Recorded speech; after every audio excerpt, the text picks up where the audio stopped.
I think we'll get started. If some other people join us, they can just slip in. So welcome everyone. This beautiful June day. I'd like to welcome Mayor Streeper, Heather Kossman, and Kim Maglinski from the town. They'll do a small and short presentation about the referendum and the programs in question, and then we'll open up for questions, and Ken will be able to assist with some portable mics if you have a question you'd like to ask anybody that's up front. So we'll begin. Thank you. Thank you. My name is Bill Streeper, but I think most of you do know that. What we are doing here is part of our process and agreement we have with the provincial government on our infrastructure deficit financing. As I have been stating for the last month, this agreement was negotiated between the Northern Rockies and the province of BC. It is a different agreement than what has been put through in the past with other communities. The agreement with other communities will no longer be extended to any new communities joining in on the agreement, and the provincial government said right from the day one that they will not even look at that agreement. There were some changes that they wanted to see. We negotiated the changes. We come up with this agreement. Any agreement going forward to any community in the province of British Columbia will be on the format of this agreement that we do have. Part of the assurance that the provincial government wanted on this agreement, that all funding supplied to us by the provincial government will be used for infrastructure. It cannot be used to lower taxation of residents. It cannot be used for programs. It cannot be used for wages or general revenue of the town. Infrastructure only. To ensure that the money is used for infrastructure, the format of a referendum was put into place where the provincial government has to approve all referendums before it is allowed to go through, which they have done. They've approved this referendum, and now the safeguard is the public has to approve it. So the public is full aware of where this money will be spent.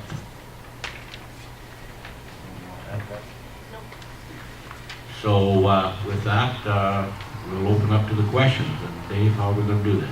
All right, ladies and gentlemen, I'll come around and give you the microphone. You can go ahead and ask your question. Please allow, you may direct your question to whichever member at the front desk you would like to. Please give them time to finish answering the question. Try not to instigate or become involved in an argumentative fashion.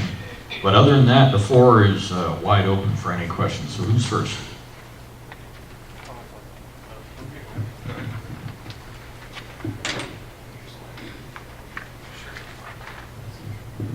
Thanks, Ken.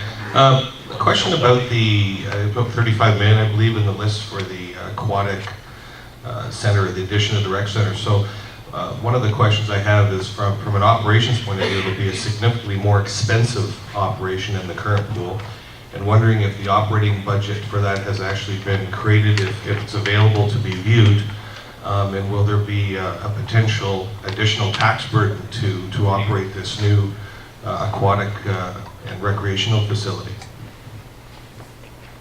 To go into the operation of that facility, when you talk aquatic center, there's a little more than what is classed as the aquatic center.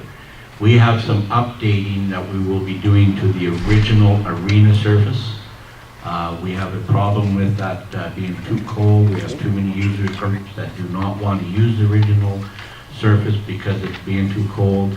Some of the money will be spent on that, quite a substantial amount. This will require no operation to go through it all. When we look at what the new facility is, we already have employed the lifeguards and the recreational people that will operate it.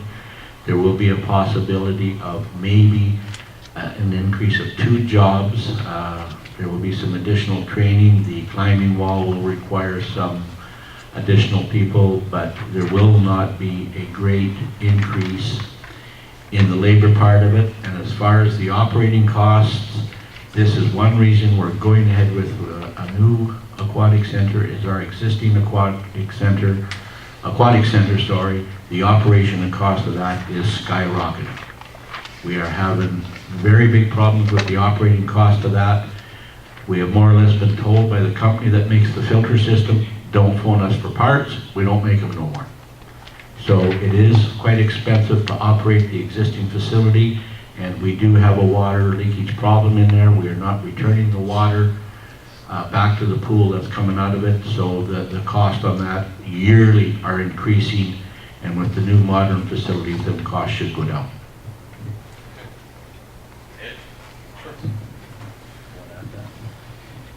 The municipality will incur a lot of debt which could impact our taxes. Have you prepared an analysis on the tax implications for the average householder or average business, and if so, why has this not been shared with the community? From what I understand, this is on a share basis. If they put 10 million in, we have to put 10 million in. That is correct. We have to match the funding with them. The funding we have available will be paid for the increase in assessment roll, not increase in the taxation roll.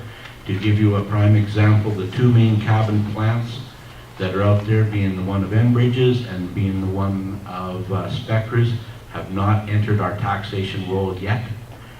There will be no increase to any personal taxation to cover any of this funding. We have the figures that showing that we will have a one-off on it. Our next projection is we will be increasing the taxes we received only because the increase in assessment. Can you share them numbers with us? Which numbers are you looking for? You said there'd be no increase. You've done a spreadsheet or a one-off. That's what you called it. We can supply them if you want them numbers. If it could be forwarded to me by email, would be great. I've got more questions, but I'm going to give the other people opportunity. I just wanted to add, any of the questions asked today, I will be writing them down, and we will be putting the answers on our website. Anybody else got a question? Tammy? I have a two-part question, actually. What if you guys are wrong? What if the oil companies decide to leave it in the ground here because it's much more economical to develop elsewhere? Shale gas is being developed all over the world. Do you want me to answer that part first? No, if you just let me finish. What is your economic development plan besides relying on gas?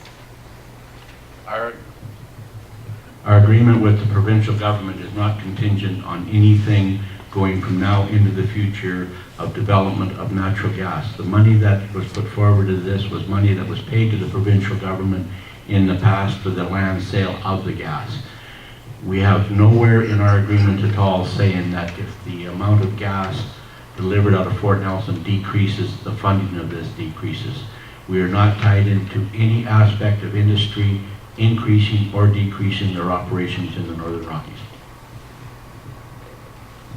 Follow up, Tammy? No? Yeah, but what about sustaining the debt and the jobs? Where are the jobs going to come from if there is no, if they shut it all in, where do the jobs come from? We're not relying on the jobs. We do not need the jobs to pay the amount of this agreement. But we need jobs to sustain our economy and our community. If there is a drop in jobs, there will be a drop in employment, so there will be basically no difference. The asset value paid on the taxation of the existing and new plants that are in the bush, unless them are removed, will remain in the taxation part of the Northern Rockies. So is there an economic development plan besides natural gas? Like Canfor right now has most of the lumber tied up from what I understand. So what are we doing so that we're not relying on natural gas? This agreement does not rely on natural gas. This agreement relies on the existing infrastructure that is in place, and infrastructure that hasn't hit our taxation roll yet. So if they produce no natural gas, if the Horn River does not go ahead and is a complete failure, and there isn't an oil company that wants to supply anything with the natural gas out of there, it does not change this agreement at all, because there's no provisions that the government has said that our money is relying on what they produce for natural gas. It might be a one-off, Bill, but does council have an economic plan looking forward? We do have a plan looking forward. We are projecting that there will be increases. The information we've been supplied to by the provincial government and information we have been supplied to from Calgary is there will be agreement. The oil companies were participating with us when we negotiated this agreement with the government. They give government indication of what they were looking at. Timing is a big factor. What might not happen this year, it might possibly happen next year. But there is also going to be large requirements for liquefied natural gas for our own domestic use in Canada. Questions, anybody? John? Sorry, I'll just add to that. So if I'm understanding your question properly, you know, make it known that council at any time has the ability to scale this back. If circumstances dictate that we don't go forward with a full proposal, then we don't. It would be unfortunate to leave that money on the table, but if we have to do that, we will do that. Yeah, if I could just add to that there too. Our maximum we will receive from the provincial government is 10 million a year. If we only have sufficient projects and sufficient funding on our side to go forward with a certain amount of work, we could only receive 5 million. But we cannot bank the other 5 million, if you know what I'm saying. We can receive a maximum of $10 million a year for 20 years. If we only use 8, for example, that too does not get carried over till the next year, to a maximum of the whole limit of $200 million. So, if everything goes for shit, and we ended up telling BC Hydro to shut the power off, we don't spend the money, we don't get it. So where are the jobs? Where are the jobs? Yeah, where are the jobs? That's why I'm asking. What are we doing besides natural gas? Like, are we doing anything with CanFor? Are we doing anything like this? Because people still have to pay their taxes to pay their share, right? We still have to pay Yeah, our we're taxes. doing whatever we can about jobs. We cannot create jobs as a municipality. We are working with the Minister of Forestry. We are working with CanFor. This is a corporate decision by CanFor. We do not have the authority to walk into CanFor's office and say, start your mill up. Right, but are we doing anything with the ministry to try and get those rights released from CanFor if they're not going to do anything with them? Now you're getting into something. We are working with the minister. We've had conferences with the ministry, and as far as the rights go for CanFor, CanFor has a retention on them until another application comes in according to the Ministry of Forest, there has been no formal application made to them for the rights for the timber in this area.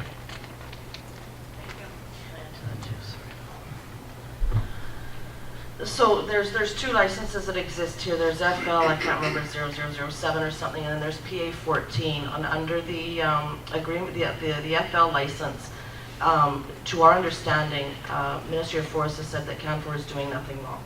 They don't have to have a processing facility, a manufacturing facility, anything like that. So what they're doing is right. On the other hand, the PA 14, which I always say belongs to the OSB, it's not quite correct. That one they do have to have a facility, and we're all quite familiar that they don't.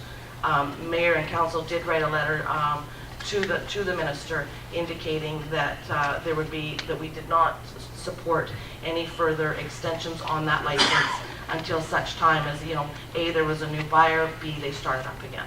So we are working actively with the Ministry of Forests and CanFor all the time. Good morning. My name is John. My name is John Cheeson. I'm a resident for 13 years. In your little flyer, it says property tax assessments have been increasing at a rate of 10% per year over the last 10 years. And as this growth, at this growth rate, an additional $8 million in new property tax revenue will be generated by 2017. My understanding from what's been said this morning is you have no plans on the extra money that comes from those plants is not going to be part of your infrastructure money. That's going to be half of the money that we get for that. You're going to generate the $8 million revenue from the local residents. So in 4 years, you're going to double my tax assessment. No, we're not. When it says assessment, that is new to taxation. The plans I described earlier is new. There has no assessment been paid on them plans as of yet. No, that's not what I'm talking about. But it says the property tax assessment has been increasing at a rate of 10% per year for the past 10 years. At this growth rate, an additional $8 million in new property tax revenue will be generated by 2017. So you're saying you're going to continue to increase the property assessments by 10% each year. We don't increase the assessment. That is done by BC assessment, not by us. But obviously they You will not have an increase on your taxation to pay any of this money that's here. But I will say to you, sir, that if this does not go through, you will have an increase on your taxation. I have said publicly many times that we have a major sewer problem in Fort Nelson. We have been cited by the federal government to get it cleaned up, and we have to do it now, and we will be spending approximately $13.5 million to clean the sewer problem up that we have here. If we do not go ahead with this, and I'm sorry, but I don't want to put a scare tactic into you, you will be increased your taxation to pay for that. And you will also be increased in your taxation to pay for the the landfills that we have to go ahead. Where, with this agreement in place, we can use the grant money from the provincial government to pay for that. So if you look at the economic of scale of what's going to happen and everything, you will get more of any type of tax increase if this does not go through, because we will be using this to defer infrastructure that would normally go on your taxes. Okay, I just have a question. Over the last 3 years, has the town ran in a deficit, or have they ran on a surplus for revenue? On our revenue, now that is a very timely question if you look at it. A lot of, some of our revenue goes in to reserve funding, to what we use to replace infrastructure as it deteriorates, and to build in the future where we don't have to come up with the borrowing. We put money in there. Our budget is balanced. We only spend what comes in. Some of our spending is done through borrowing for long-term conditions, but we have enough money in our budget to pay any cost of borrowing, and we have not and cannot operate on a deficit budget. In that fund, how much is there now? That we'd have to get up to you, because we have funds for repairs to the recreation facilities, we have funds for repairs of road, we have funds for emergency use. I can't give you the exact number, but we have probably over 15 to 20 different reserve funds that we put money through, delegated for specific items if there's a problem there. Okay, just one other question. So exactly where will Fort Nelson's or Northern Rockies regional municipalities share come from? Where are you going to get that money to come up with the $8 million? It's going to be a borrowed money, and then we have to come up with the... No, it will not be borrowed money. That money is coming from the increase, not in the assessment amount, but increase in the facilities that will be assessed. Like I said, we have two major plants that we are not receiving taxation for yet, because they've just come onto the assessment roll. That's where our increase of money will come from. And if we have an increase in the activity out there, every time there is something built in the patch or back into the forest industry, there will be assessments on them assets. I'll go back to this lady's question. So- Sorry. So along with the existing capital infrastructure monies that we put aside each year, and those total between $5 and $6 million. So along with that, along with our reserve funds, we are looking at the projected growth in the community in the hopes of maximizing our $10 million. So we have 5 or 6 already that we put aside every year regardless. So we're looking at the revenues. We're also still looking at going out and applying for grants as well. That's part of the infrastructure agreement. We have to go out and apply for grants. Just going back to the one of the first things you said, under the Local Government Act, we cannot run a deficit budget. We have to balance. That is the law, and we don't. There's no way around that. The second thing, and I would encourage you all to do this, is to go home, and every year that I've been on council, your actual taxes have decreased. Your assessments might have gone up, but that's something that the municipality does not set.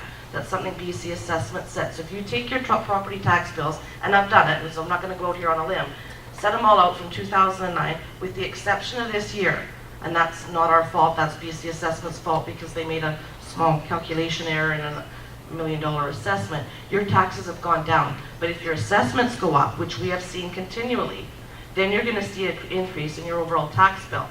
But not, your mill rate has gone down. So if you actually look at the columns where your rates are, you're going to see that they've decreased every year since I've been on council, with the exception of this year. We just had the final report come in from our auditors, and they said that we are in really good financial standing. Our assets are up and our liabilities are down. Any other questions? Ed, did you have some more? I've got some more, but if other people want to hear it first. On the referendum, you're asking to borrow $52 million. That's the kind of the number that you're looking at. So you're going to borrow that money. One, where are we going to borrow it from? Two, what's the interest rate? Three, what's the amortization period? My other question is back to the funds that you talk about. Are those funds, are you allowed to move money out of the sewer budget over to somewhere else or whatever? You're not allowed to move it. So the funds that you have cannot be used for this. It's already allocated. So this reserve funding that you're talking about can't be used for this. So I just want to know where we're going to borrow the money, how much, and what's the amortization. Okay, the money's going to be borrowed from the Municipal Finance Authority. That is I'm going to loosely use the word, a corporation set up by the municipalities in the province of BC that goes to the market and obtains funding. I believe the interest rate on that right now is sitting at something about 3.2%. We don't have that exact figure, but it's a very competitive figure. You cannot go commercially and get the money as cheap as we can from that. That money is based on the credit rating of the municipalities in BC, which have a very high credit rating. What else did you ask? The amortization will be no greater than the term of the agreement. 20 years. So the first one will be in 20 years. If we go back 5 years down the road and we have more projects, because we've got to get up to that amount if we wish to spend it, then the timing of that would be to what the agreement is to get the repayment from the government.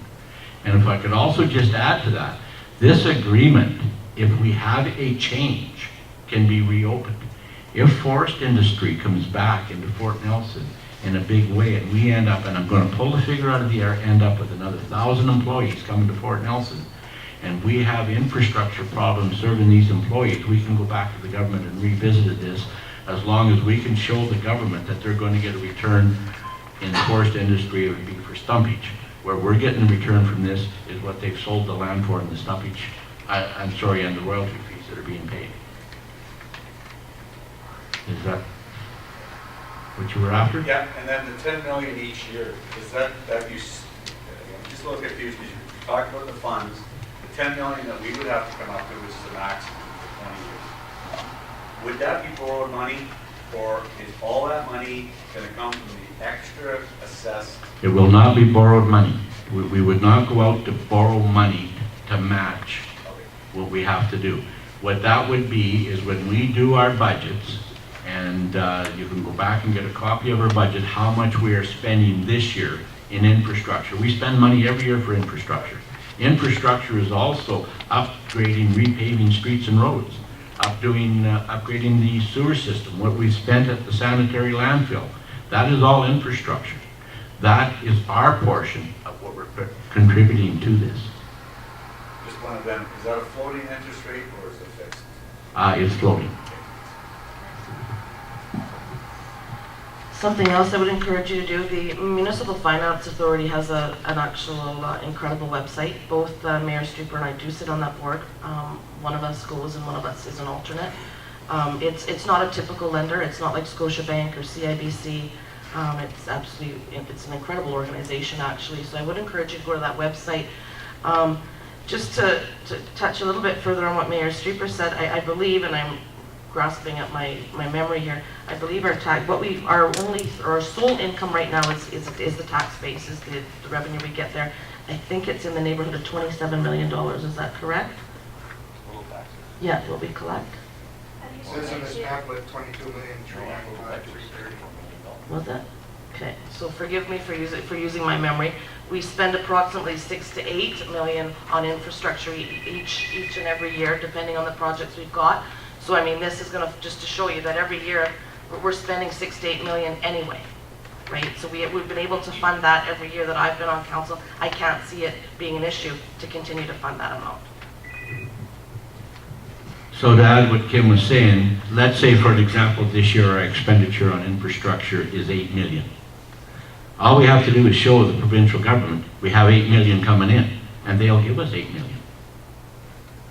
If we enter more of a deterioration of times, or into a recession where our expenditure on infrastructure is only 4 million, then that's all we get from the provincial government is 4 million.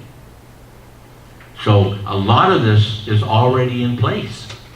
So if we have a no tomorrow, what you're saying no is, we're spending $8 million of your money already on infrastructure.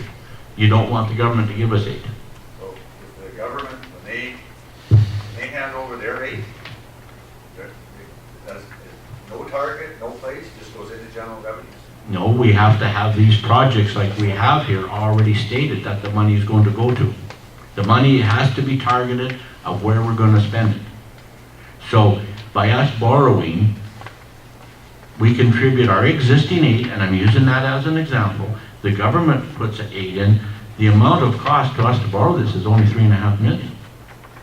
So we can shorten our time frame up. We can do whatever we need to do to maximize that 8, whatever we need to match our funds we're already spending. So if you're spending 8, they're going to give you 8. That other 8 needs to be targeted. That's right. So you're going to have to spend 60 to maximize. We don't have to spend our 8 on the same project as their 8 is going to. We just have to spend our 8 on infrastructure. Okay. And their 8 has to go to infrastructure as well? That's right. It cannot go into general revenue. We cannot use their 8 to lower your taxes. We cannot use their 8 to pay a somebody in the fire department. Their 8 has to go to infrastructure. That's why we list the items, we list the cost. They have approved them items that it is infrastructure. That's where their 8 will go to, is to them items that's listed in the referendum. One last question. Can any of that 8 be put into one of those reserve funds? Yes, it can. Part of that 8 can go to a reserve fund, for example, and I'm going to use you as an airport reserve fund for future maintenance, future expansion, and future expenditure. Thank you. Any other questions, Ed? Yep. By this referendum, we're being asked to approve all the projects. Why can we not vote on each separately? What if I agree to some projects and not others? Why must it be all or nothing? Okay, I feel on this your is a question, I feel this is a very risky way of losing this money because of the way it was handled. 'Cause there's a lot of we people have there- to come up with enough expenditures now that will trigger the maximum amount from the government in the year 2015. Again, to go to different expenditures, I think if we poll the people in town, there's somebody in support of every expenditure we have here. One individual might not like it and not be facing anybody that's here. You might not like what's happening at the airport. The people at the airport might not like what's happening at the rec center. From what we have here, this is covering the bases of most of the people in Fort Nelson. If it was handled differently, you could have put out $50 million for the project, and on a percentage basis, if it was voted in, you could cut it off at 30 million if that's what the cutoff is, so you don't risk losing it all. Right now, I feel we're at risk of losing all this money because you said if it's a no tomorrow, all the money is gone. Well, we could lose the infrastructure money for some important stuff that we need. To answer that again, the provincial government must approve the project first. Yes, I understand. So the provincial government would not be able to approve the borrowing if one of the project fails. But you take them all to the government. This project passed, this It project has to passed. go to the government first. That is the government regulations. They want to see what the expenditure is before they approve us. We have to have approval from the provincial government to hold a referendum. So they said all or nothing. They said all or nothing. Council prioritized these projects here that are in this referendum to kickstart the provincial funding. If we had gone to the province and said, we want to build a new pool or we want to finish our rec center, they would have said, so does every other community in the province. But in order to kickstart this funding initiative from the province, it was strategically planned this way for this first referendum. If we were to go back to our strategic plan and list 50 items, Ed, I can tell you the swimming pool would likely pass, the community trail would likely Well, we pass. don't know that. That should have been up to the people. No, and you're right. But when you give them that list of 50 things, they forget about the sewer, and our sewer is in a desperate need. So if you're taking all the fun stuff, people are probably going to love, but they're going to forget about the water. They're going to forget about the sewer. So it's up to council, and that's the council that you elected and a mayor that you elected this first time to make that tough decision. In the future, when we have to do our 1, 5, and our 20-year plans, certainly the community is going to have more say in the projects that we pick. But because we were running out of time, council went to its strategic plans, and we picked the ones that we felt were the most important and the ones that would likely pass in a referendum, because we also need your approval. We needed the province's approval as well. What about the other 10 million for the sewer? You said it's a $13 million, but yet 13 million, yet there's only 3.8 asking for the sewer. I mean, why, to me, I was raised that you pay the bills and you pay for necessities first, and then you buy the fun things. The money for the master sewer plan is $13,861 and thereabouts. It's in that range, 3.8 million, 3.861 million actually, is what we estimate the price of the sewer update is going to be. That's for phase 1. Right, well, that's what I'm saying. I see it's 3.8, but you're saying that it's approximately 13 million. Where's the other 10 million? The other 10 million is going to come from the government. This is done in different portions as being done. I understand that, but my question is that why aren't we taking this 52.5 million and spending it on our necessities? Like you said, upgrading out of the landfill. I don't see that on here. Where is that over 52 million? It's in the other master plan. These projects here are the projects that we can get going and start handling the first year. As we get up and increase our expenditures, the other ones will come in. Remember, we got money coming in next year and money coming in the year after that. So in the There's only so many projects we can handle at one time. Right, I just feel that we're sort of missing it here, the necessities. Like, I would vote yes on some of these things, but spending $35 million on a swimming pool that nobody really uses? And it's not only for a swimming pool, there's a lot of other items in there. If you go to the rec center, especially during the winter, you'll see that there is quite a few people daily walking the whole interior of that rec center for exercise. Right. They will have a walking track in there that they can utilize rather than walk through the hallways of the rec center. If you go to talk to any of the youth or the people that are using the existing arena, the first one that was built, it is very cold in that arena. There has to be some upgrading done to that arena in order to make it more comfortable. People that are scorekeeping literally wear bunny boots to keep their feet from freezing. We have to fix that. That's another item in there. There's other things. We've also had a request from quite a few citizens in town for a racquetball court. This has come to us. People have sent in requests where they'd like to see us doing it.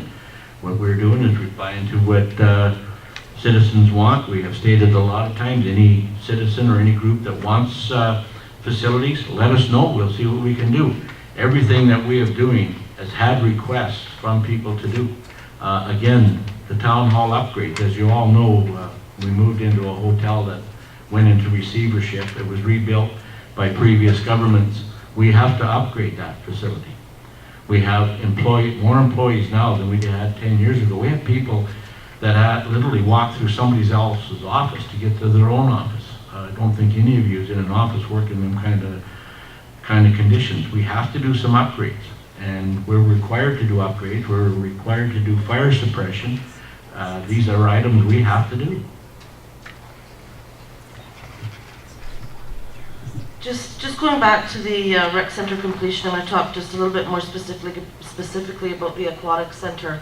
It's not a surprise that it's not well used. So there's a couple of reasons for that. Anybody that has a 2 or 3 year old, they can't use the pool. As soon as the kids enter the pool, it's okay. You know, it's not usable. It's older than its useful life. I think with the new facility, you're going to find that particular swimming pool is utilized a lot more. For me, I don't have little kids, so it's not a huge issue, but I can tell you that my time on council, at least every week, somebody asks me, when are we building the pool? We have a problem sometimes getting lifeguards to come into the community. Why is that? It's certainly not because of the wage. They're paid very, very well. Look at the pool. What do we have to offer them? They sit in a chair and they watch the kids go by. There's no challenge there. And I think that problem of recruiting and retaining lifeguards is also going to go away if we give them the type of facility that they're used to working at in other communities. Another project that's going to be put in there that's going to be right next to the pool, and I'm going to use a similarity, is similar to what you see at McDonald's, where you can have a 6-month-old to a 6-year-old kid in an activity center there, where mothers can take them, sit with the kids, and they can go in that activity. We've had quite a presentation from different mothers saying, what do I do with my 1-year-old kid? Where can they go and play with other kids in the middle of winter? We're going to have that in there, and that is also what's classed as part of the swimming pool. That's going to be right beside it. The first thing you walk in the door on the right-hand side is going to be this area here for the younger kids to be able to have activity.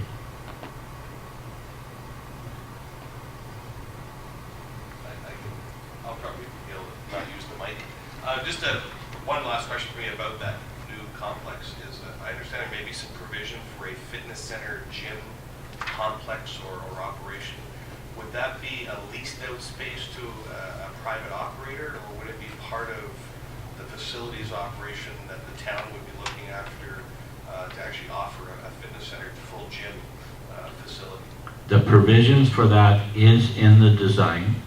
There will be an area made for that. At this point in time, we have not made the decision how it is going to be done, but my own personal thing, I do not believe that a government should operate against a business person. So as we go ahead with the project and that, we will be having discussions with everybody that is operating a facility similar to that one on how the operation is going to be. And with the direct decision of that, I cannot make at that time. I don't make the decisions. I do with council. Thank you. Having said that, Bill. Sorry, I'm just going to finish that if you don't mind. My preference as well is to leave the operating of a gym to the private sector, just so everybody's aware of that as well. Having said that, then, what exactly is $7.4 million into a residential lot? Where that comes in, and I'll agree with you, it is somewhat misleading. In order for us to progress ahead with residential lots, our problem is water and sewer. Our development of residential facilities here, which has been put forward by many consultation process, is going north on the Simpson Trail. In order for us to do that, we, and I'm going to use the term loosely, are just about out of water up there. We do not have enough water to expand a water system through there. We are running into some areas that is having water problems. Again, 42nd Street. And if you look at 42nd Street, it's been expanded 3 times. The same water line has been added on. We're running out of water. Our plan on this is to do new water systems where we circle around the outside of the town and connect in so we're feeding water lines from both ends. This water system will eventually end up out on the Simpson Trail to service where we're planning new subdivisions. We also have sewer facilities to put in. This is not part of the developer's issue. The developer will come in and develop lots in the subdivision, but we will have water and sewer to the road before the subdivision starts that they will tie into. So This is common use water, common use sewer. If a developer was required to run a new water line out to Simpson Trail, they would not have that water line available to be tied in for the existing infrastructure that's here.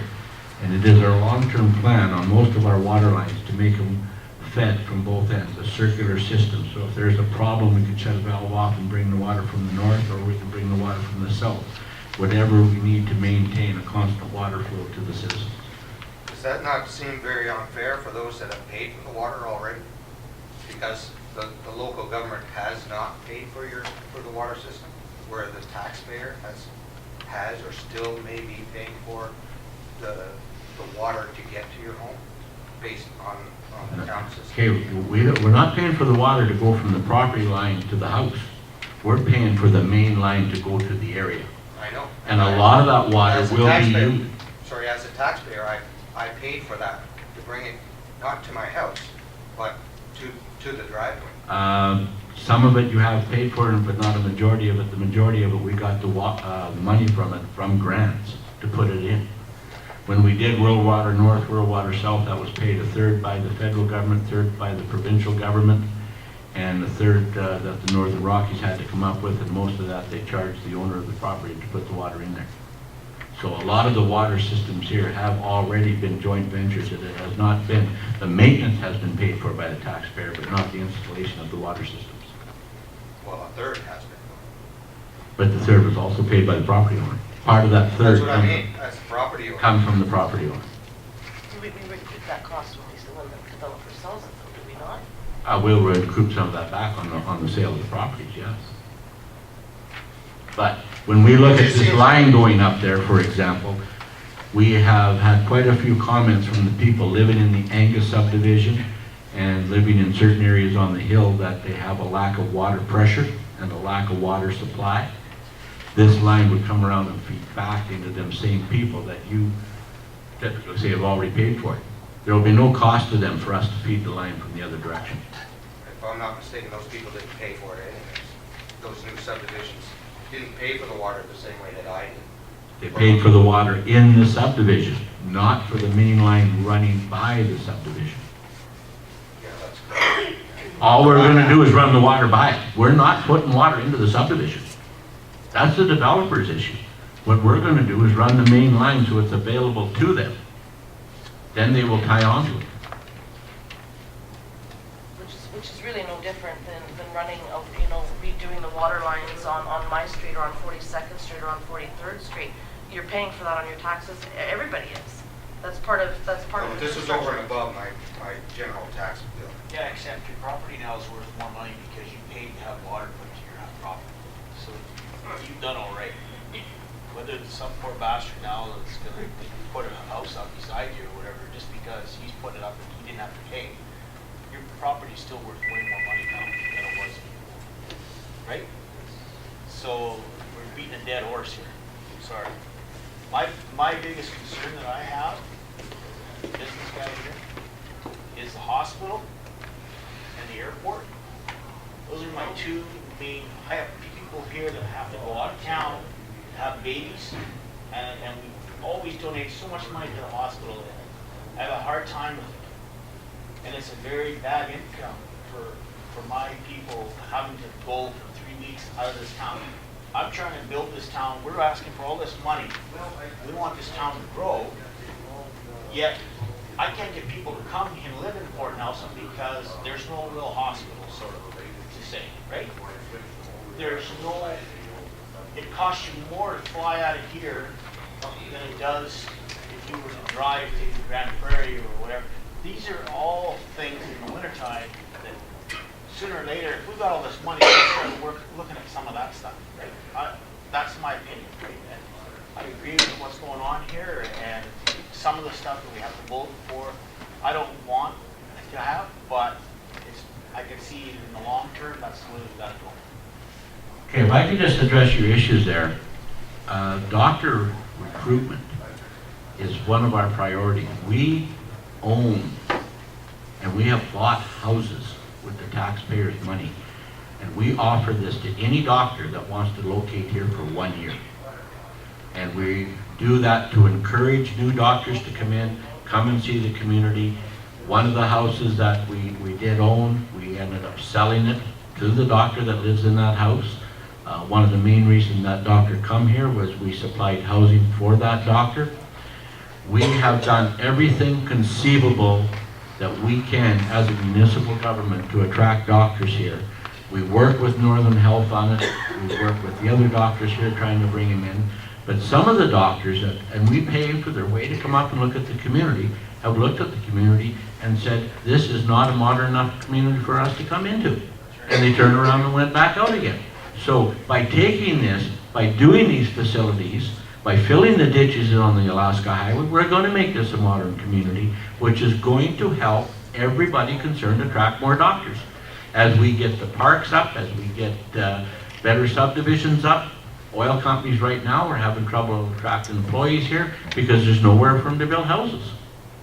And this is what we're trying to do. We're trying to eliminate every possibility somebody they come up with, why they won't come here.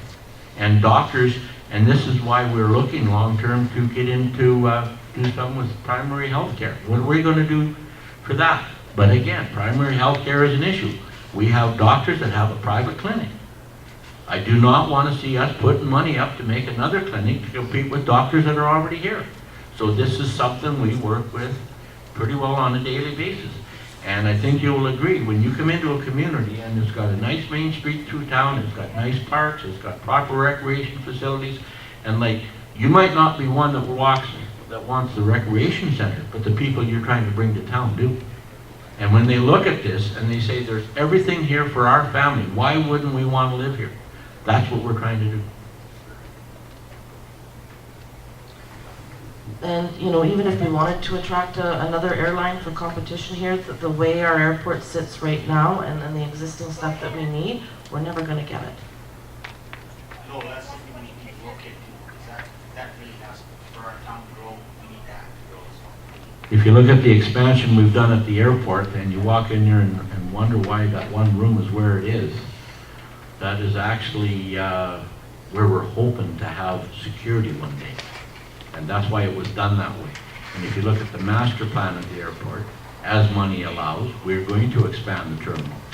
And again, I get people phoning me at home saying, why don't we have, and I'll use the name, and I shouldn't, but why don't we have WestJet coming in here? They're going into Fort St. John, because they won't come here. And I cannot phone up the president of WestJet and say, I want you to start landing planes here Monday morning.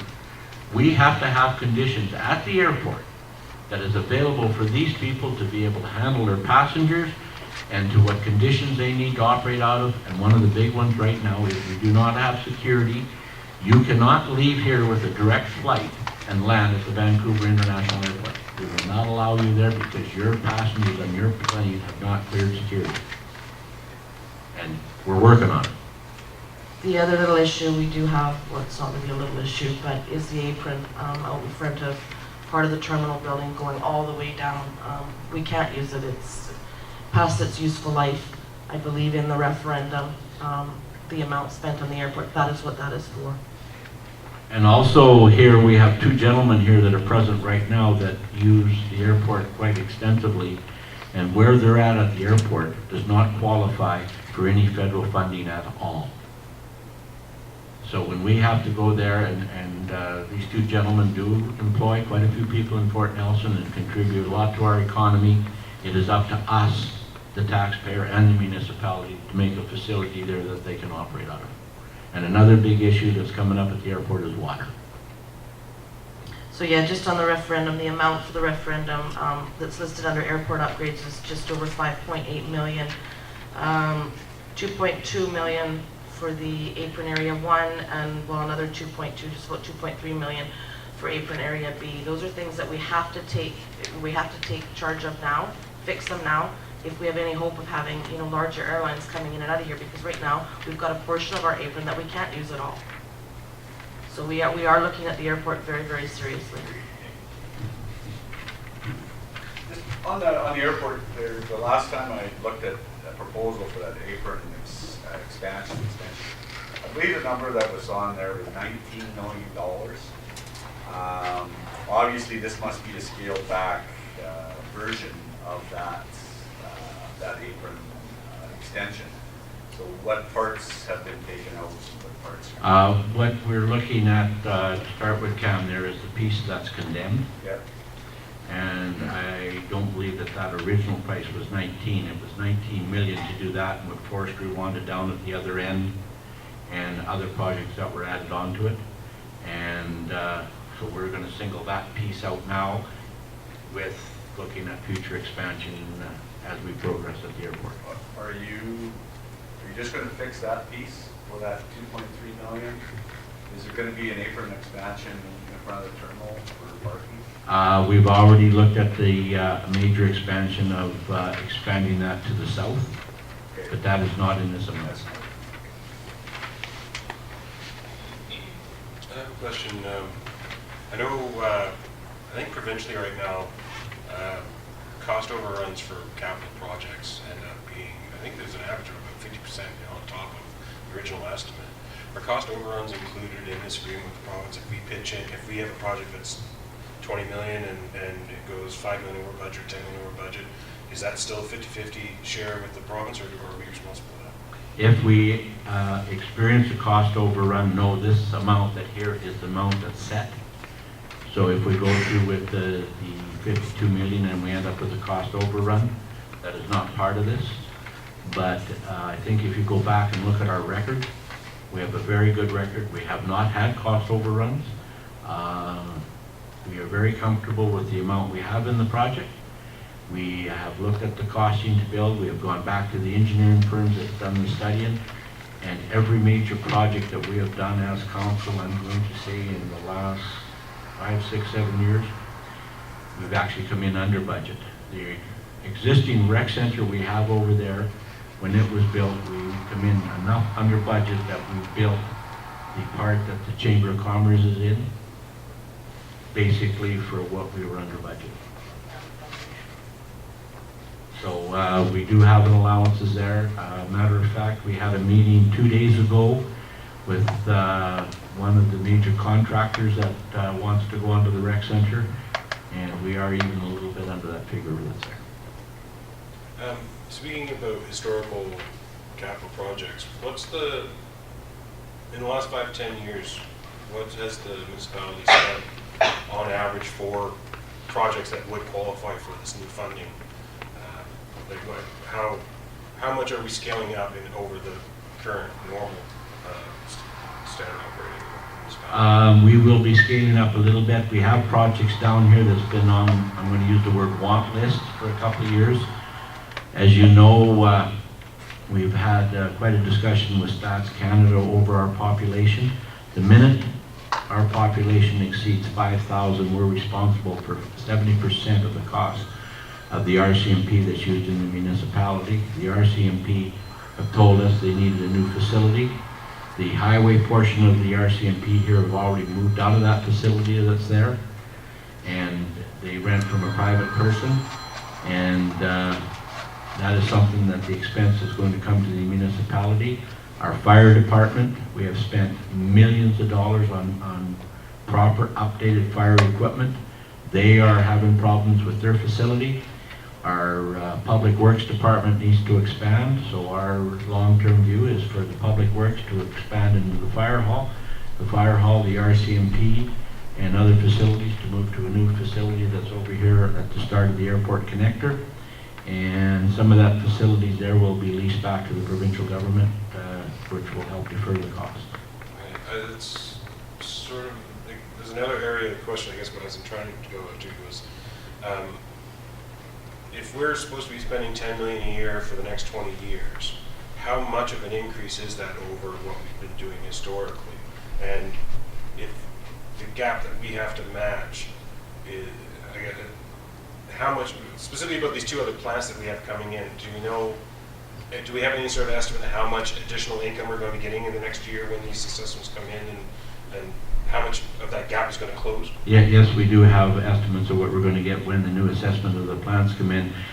And I'm shooting from the cuff, I don't have the figures in front of me, but this year alone, we're going to be spending approximately 8 million on infrastructure.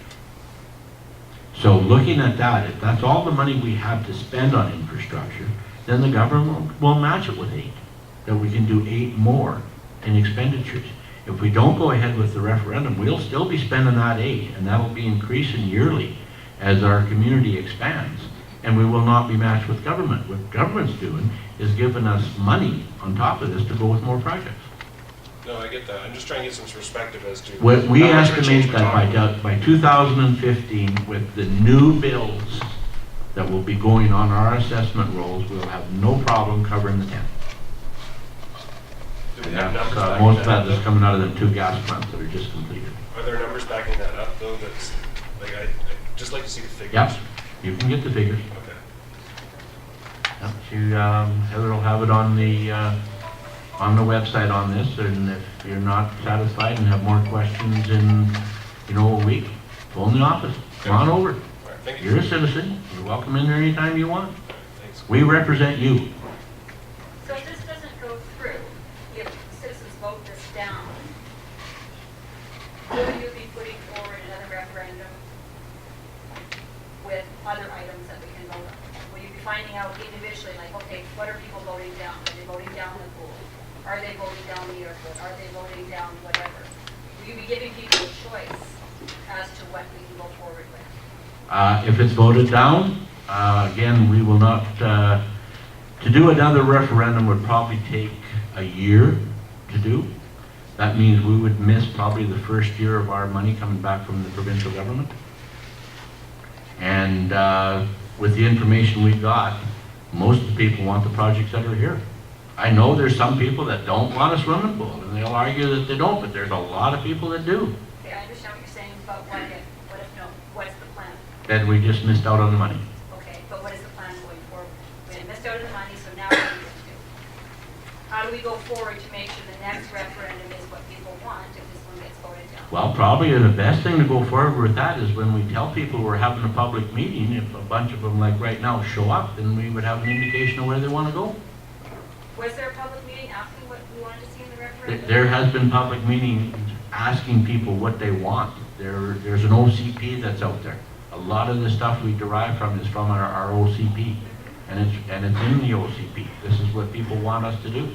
But was there a specific meeting, Bill? There was not a specific meeting over this at all. This was, the list was put together from our OCP and other public meetings that we had, and also letter of interest from public. Right. So in going forward, if this is voted down as a no, will you have a meeting specifically? No, we asking won't. people what they want in the referendum? If this is voted down as a no, this will probably end up going back to the provincial government, and they'll say, your public don't want it, why do you need it? So does that mean, So so just to add to that, so if we get a no vote, which I honestly don't think we're going to get, Tammy, but if we do get a no vote, we get a no vote, and those projects, they fall off the table under the infrastructure agreement. However, some of those projects, namely the sewer, are still going to go forward with or without that infrastructure funding. So there are projects on there that we are going to have to complete, that we are going to have to find the money for, and that's when you'll start to see a tax increase. But going forward, like we'll lose this year. Definitely lose this year, and we'll be back to the drawing board next year, and we'll have to go and look at our 5 and 20-year plans, which we're in the process of developing now under IDCA. And if we lose this year, we will lose the first $10 million that'll be coming to us in 2015. Can you explain why that is? Because there's still 2 years lead time. Why does the money have to be spent before the province will That's right. reimburse The us? public has to be, they have to have showing that we have dedicated this money. So if we have a contract out, for example, for our airport upgrades, and they can see that the contract's been awarded for that amount of money for that airport upgrades, the government will accept that. So, but there is another build season coming up next year still between now and when the funding agreement kicks in. So why, I understand that we lose this building season if this referendum failed, but why would we lose the next one? Okay, so what you're saying then is next year we have to match $20 million? We don't have the taxation to match the $20 million. Why do we need 20 million? Because you want to spend all this year's next year, plus the money that we're going to have to put forward for next year. But the province isn't kicking in until projects until 2015. Right? So the money that my understanding from what you said at the over at the rec center at the Chamber of Commerce meeting was that the idea would be we're front loading these projects to get sort of stuff on the pipeline so that we can, like we're paying the whole thing now on a loan, and then we'll pay off that loan when the money comes in the following year. But if we're paying more than 10 million in the projects for this referendum, which there are, we only can qualify for 10 million a year starting in 2015. So where's the 20?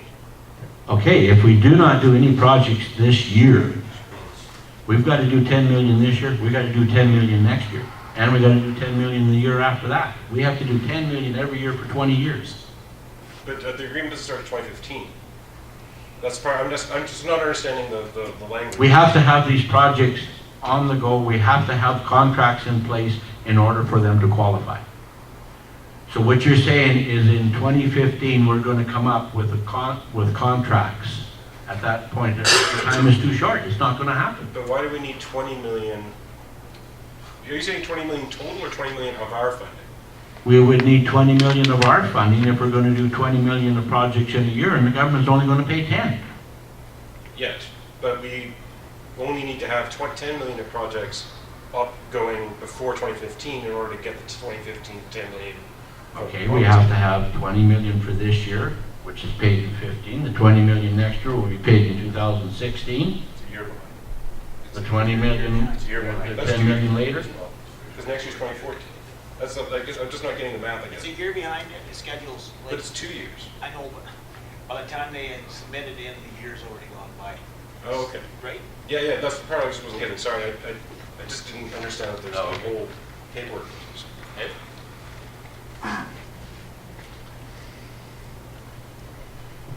Can I have you explain the complete and then detail the tender process that you guys use? Most of our tender process when we're doing projects goes on BC bid. And what we do is we go out and we'll have the engineered and we'll have the drafting done, and then where we have information from that we can supply, and all of our projects, when we're looking at a lot of our roads, we have a project here coming up. Which one did we approve the other day was The sidewalks and the community trail. sidewalk and community trail, right? That went out on BC bid. We got 4 tenders on it. And then we survey the bidders, and general procedures us to go with low bid. Well, an example of the rec center, when that's posted, is it posted on BC bid? The original rec center and Or, it was sorry, done. the pool. The pool? Yeah. It was posted originally to be on BC bid, yes. Okay, how long was it posted for? It was posted from the beginning of May to the end of May, so it was up there all May. Why was it such a tight time frame? Jobs like that, of that magnitude, should be out there for at least 2 to 3 months to get aggressive bidding, at least. Some of the preliminary stuff on that was already done years ago when the original design of the pool was done. Sorry, but that doesn't answer why wasn't it posted for a realistic amount of time? Because when you short bid anything, you're going to get high prices. It's common sense. Actually, we got better pricing. 60 to 90 days as rule is a minimum for any job. The original rec center was posted for that time period.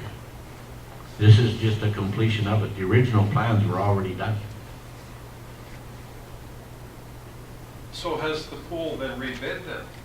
The pool is a part of the original rec center. So it's not going up to tender? It was re-tendered because of the delay in doing it. There would be fluctuations for price increasing and stuff like that. Hey, how many bidders or bids did you receive? One. One. It's a short bid. That's what happens. Prices come in high. That's very unfortunate. Yeah, but Ed, we also have to work with this here. 2 months ago was not in existence. The taxpayers are going to pay the price for this. Anything that's short bid, guaranteed, is going to come in 20 to 30% higher. I don't know how you can say taxpayers are going to pay the money. This here Well, we have to expansion match will be it. paid for by but our money we put up does not go to the rec center.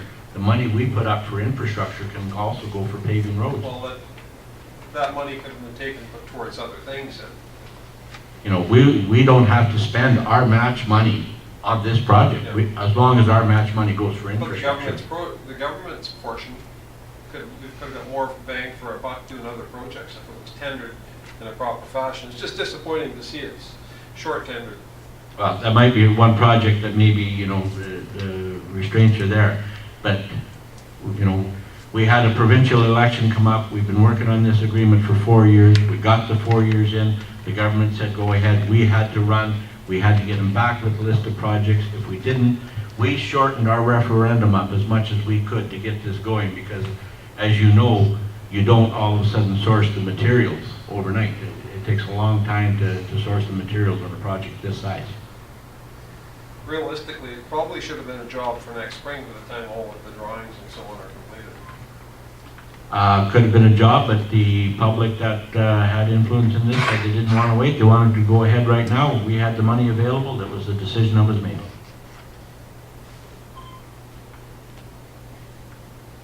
Do you have contracts in place for the airport?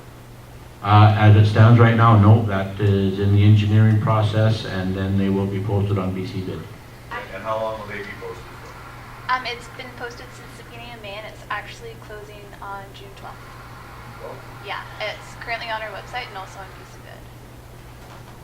So we'll be reviewing the costing when that comes in and making our decision. are you comfortable that the cost or the bids you get will be in your budget for the airport? What you budgeted out? With the engineering we had done and the estimates had done, we're comfortable it will be there. If it comes outside our budget, we will have to look at the project. And we'll have to see now what are we going to do. You know, more or less like any project. I mean, you do the same thing. You budget for a project, you send it out for a tender and it comes in more, now you got to revisit it. And that's what we'd have to do. And if we don't have the money, then we won't go ahead with the project. Is the airport, like, I'm with Dave, the hospital is number one. It's been way too long. Don't know, I have services like just having. Okay, if I could just interrupt you, Cam. It's not physically the hospital. It's the people in the hospital. Absolutely. And believe me, I'll tell you, we've done everything. We have a doctor right now that has his family here. He is in Vancouver and subject to be corrected, learning how to write English that Northern Health will accept. And we contacted him on a, you know, how is this guy making out? Why won't you let him come up and practice? And he is a surgeon, and he is supposed to be a very good surgeon, and he wants to locate here. We've even said to him, why don't you hire him a secretary that can do the English? No, it has to meet Northern Health specifications or it don't happen. And I sat right here in this hotel one day with Northern Health and went up and down one side of them. I said, you people don't have anything or any policy where you're taking, you know, remote rural areas. We have a certain criteria that has to be met in Fort Nelson, that has to be met in Vancouver. I says, it don't work. And they said, well, that's the way it is. Has there been any thought to fly in, fly out, healthcare providers in the interim? There was a meeting on the fly-in, fly-out, I think, not even a month ago, looking at what could be done there. Again, that is something that Northern Health comes up with their rules, and that's the way they make them. And you know, we've tried to see about having a standby situation with the local operator in Fort Nelson. They won't do it. They said this is our policy, and we can get there if we bring a plane out of Prince George at a certain time. And we said, and what happens when that plane's already in the air? We are in this probably dealing with the most severe government bureaucracy. The only one that is worth in health care is ambulance, and they work together on what you're talking about. Oh, you don't have to tell me. And sometimes that is definitely where you beat your head up against the wall because it feels good when you quit. You know, just to add to that, because it doesn't come up very often, but, you know, the council also pays, or historically in the past has paid for locums to come up to relieve the existing doctors. While we have one locum that we see quite frequently and we will continue to pay for his expenses, it's unlikely that we're going to continue to do that based on the fact that we believe it's been taken advantage of, and Northern Health doesn't really do the same. So we are working really hard on getting doctors here, on getting relief here, giving them the incentives. It's costing them absolutely nothing to come up here. We're paying for their hotel, you know, that kind of thing. Sometimes you can't get them. We're competing with everybody. You say that gentleman is a surgeon. Would he actually be able to do his job even if he were here and couldn't read and write or speak English? As long as he had one other doctor with him. When you have a surgeon, you're required to have an anesthesiast with him. And we do have an anesthesiast here, so if that person is here too, then they could perform, he could perform his job, yes. Interestingly enough, I've talked to him, and you know what? He speaks great English. You can understand his English. He understands English. It's just that when he's going to do this test, which is something that's given, I believe, by the Canada Health Act, or the doctors, whatever they're called, it's hard. It's a very hard test. The ball was dropped. He probably should never have come over without having passed that, but that's a ball that was dropped by Northern Health, right? Just so, I think if we go back years ago, Dr. Cass and Dr. Mostert both had difficulty with these tests. And I believe that Dr. Mostert failed the test 4 times and ended up going and practicing in Saskatchewan before he was able to come to BC and practice. So thank you for that, Tammy. I mean, we're doing this, you know what we're faced against. Like you just said, the other doctors had the same problem with it. And, you know, you can talk to these people and they don't care. You know, you say to them, we need a surgeon here. We need doctors here. We have somebody here. And they said, until this paper is to the limit we want, we will not allow them to practice there. And you keep going around and around and around. And I mean, I've got to be thankful to the taxpayers here. They keep paying us to go down there and visit these people and say, what are you doing? We bring them up here. What are you doing? Probably doctors, you know, are again, probably the number one thing we go through steady. And it's something that we have no effect on whatsoever. We cannot bring in a doctor. I mean, a doctor can tell me all the things he can do and it makes no sense to me. It has to go, to work in that hospital, you have to be credited by Northern Health. There's no ways around it. That hospital is owned and governed by the Department of Health, but through Northern Health. They're the ones that decide what goes on in that hospital. A doctor can come and open a private clinic. That's not governed by Northern Health. But the minute you walk inside that hospital, we've had doctors here that can work in the clinic but do not have hospital privileges. And there's not much sense in having a surgeon here that doesn't have hospital privileges. It's not servicing the citizens of the town, especially when it comes to the maternity ward. Well, that was part of the reason for my question there. Is he allowed to actually practice in the hospital? Yes, he is. He will be? He will be when he passes this. But I think too, and I'll tell you, if you want to put me in front of an English written test, I'll fail it too. No. I think just to add to that, not only does he have to pass the English exam, which he's got tutoring and whatnot that he's doing in Vancouver to help him with that each and every time he writes, because he has written multiple times. He is getting better. But I do believe when he does get into the community, he does have to operate under, I believe, Dr. Mostert for a period of time, which I don't recall what it is.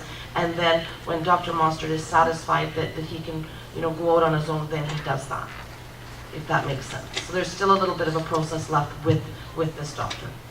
Hey folks, we need to wrap it up here pretty quick. Any final questions?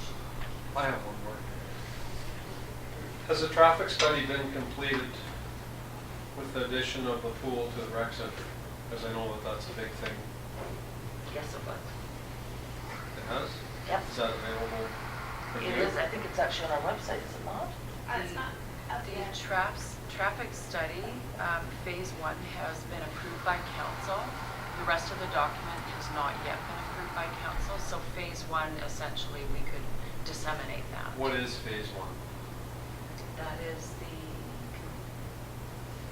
component, that's the pedestrian and traffic from the rec center to the airport road. Airport road. Yeah.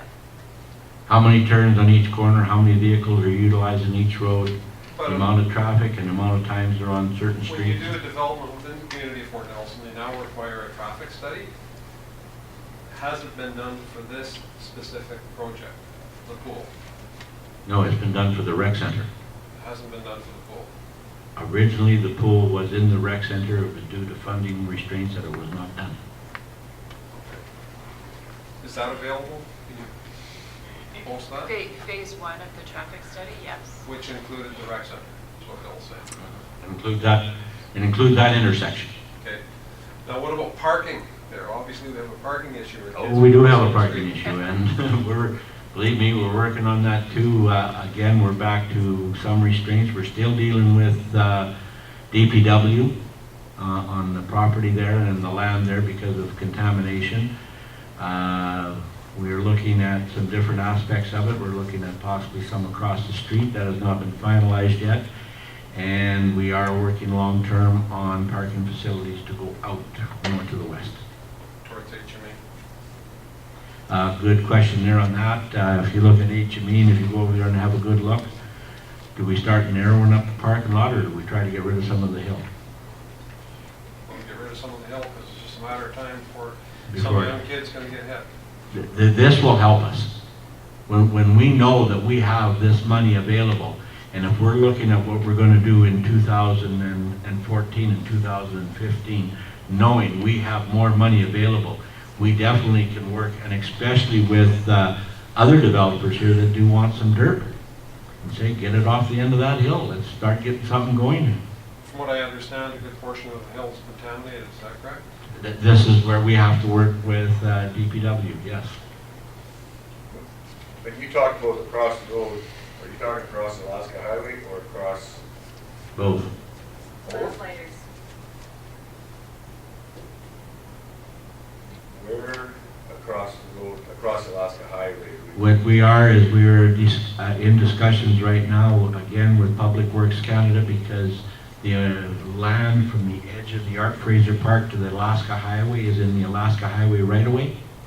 And we want to get permission from Public Works to be able to utilize that, not for buildings, but for parking between the fence, and it would only be a one-car thick parking all the way down towards the museum. When you have people crossing the Alaska Highway to get to the rec center? You have kids There is crossing. going to be traffic lights going in there, but the main thing is we're getting people that are in the Art Fraser Park that are parking over in the rec center. So they're already parking there and coming back. The majority of that would be the only time that would be utilized as a major event. But for the normal use of the rec center, you wouldn't utilize that area to park and walk over to the rec center. But if we look at some of the major events that happens here, the trade show and that, people are still parking on the highway and walking across the highway. So it would be a lot safer to have a paved area there for parking. So the infrastructure monies that are being spent annually right now, or in the 6-8 million range, something like that, can those projects not be put to the table and have the matching money from the infrastructure, from the 200 million, 10 million a year? Some of them projects, if I understand your question there, we put so much a year, every year for roads. In order for us to get the government funding, we have to list the project with them and go to referendum first. So what we will do in the future is, yes, if I'm understanding your correction properly, we will be able to take them projects and put them in once we get the approval from the government as projects. But we have projects that are ongoing. We spend an ongoing amount here every year on streets and roads. For sure, but is some of that, those projects, can they not be? They can be, yes. Referendum, Now instead of creating a bunch of additional projects and additional debt and additional funding, actually take advantage of the 10 million that's. Some of them projects could go into there, yes. Right. I guess I'm Again, questioning as to why some of that isn't happening rather than. that's why we're looking and we're discussing the water line. Absolutely. And of course, that water line would take in, And all the challenges. you know, and the that. challenges I do have is the estimate that we're gonna have 10 to 15,000 people in Fort Nelson. I think you guys have all been here long enough to realize the challenges that's, you guys are starting to believe in BS. I mean, it's, Well, one thing about it though we have to look at, and this is what we're facing with our infrastructure. I mean, when they did a lot of the infrastructure here as far as water and sewer, it wasn't to the population that's here now. and if we saw the referendum with water and sewer on it, I think we can find that we were all in support speculation that we're working on, is going to create a bunch of debt.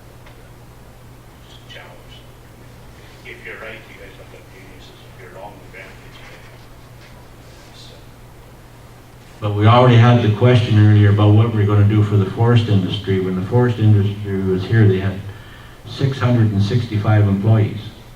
If you are a lumber company and you have this area in your sights, would you start investing in the engineering for a sawmill to be done here when you know that there's not 665 places for employees to live? Well, I mean, the same thing's happening with the gas industry, right? I mean, we're trying to dictate the industry that they're going to bring and put people into Port Nelson. Last time there was a major influx of people into Port Nelson, it was created by industry, and I mean, Spectra financed the housing.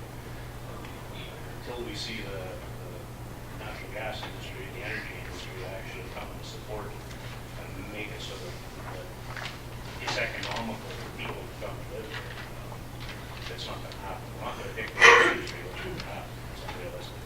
Well, actually, to answer your question, we have 2 commitments already from 2 oil companies stating that if we have the facilities available for housing, that they will be working with us to do something in them facilities.